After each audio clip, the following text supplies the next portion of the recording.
Well, let's take a closer look now at some of those legal challenges launched by the Trump campaign. For more, I'm joined by Associate Professor Markus Wagner from the University of Wollongong. Thank you so much for your time tonight. There are so many court challenges. What's the basis for the lawsuits?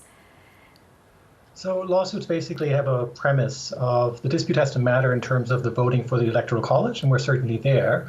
And there's a requirement for it to be a close race, and we're also certainly there. And so once those two requirements are fulfilled, and we see this in almost all of the 5 states that are still left, it's not unsurprising that lawsuits would be brought to the fore. And so, how does the case in Pennsylvania differ from what's been filed in Michigan or Wisconsin?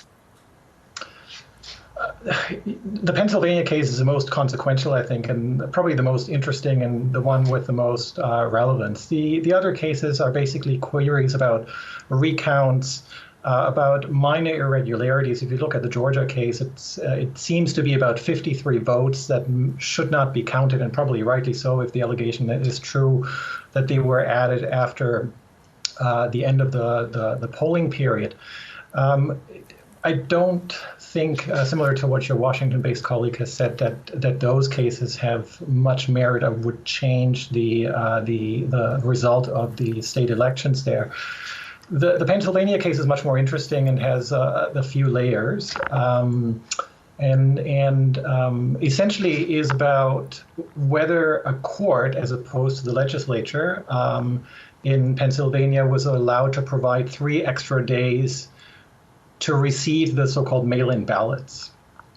And the court essentially decided, yes, you could, as long as they were postmarked by the time the polls closed on the voting day, or if the postmark was illegible. Why? The court basically said we wanted to provide we want to make voting as easy as possible, particularly because of the times we're in, including the COVID pandemic.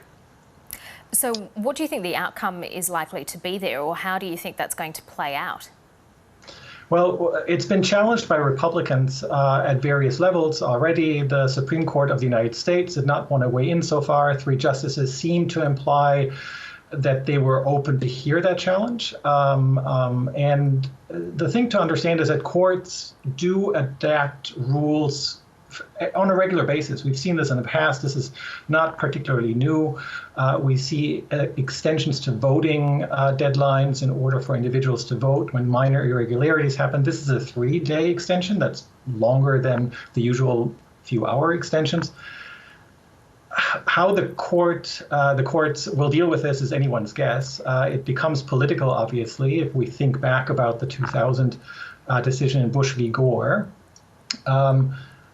The 3 justices seem to invite that case, would incentivize Republicans to certainly pursue it. What ultimately will be decided is really hard to guess at this point. The Chief Justice seems to, at least so far, have not sided with most of his Republican-appointed colleagues. The addition of Amy Coney Barrett as the most recent justice on the Supreme Court may change that balance. Yeah, so do you draw any parallels here between Bush versus Gore in 2000, which the federal Supreme Court ruled on? So is there a Bush versus Gore redux? Not in terms of substance. We don't have the hanging chats or the butterfly ballots as as most of us may remember. But what we do see, and the question really is whether the court of now 9 justices again should decide the election by ordering a halt to vote counting, or by ordering that certain ballots that were received in those 3 days after Election Day should not be counted. And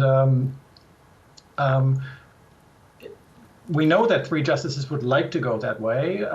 We don't know what Amy Coney Barrett would want to do. Given her background, she may skew in that direction. And then the question is whether you can pull the Chief Justice, John Roberts, over to that side. We're in a different world, right? If you think about 2000, that was a time when Gore essentially acceded to that particular decision. Whether Biden would do the same today or in the same vein is highly questionable. And I think this will be fought out to the end and may have greater political ramifications. We're just seeing some live pictures coming in now of that vote counting still going on in Atlanta, in Georgia. I think it's Fulton County that they're waiting on the results, and that takes in much of the city of Atlanta.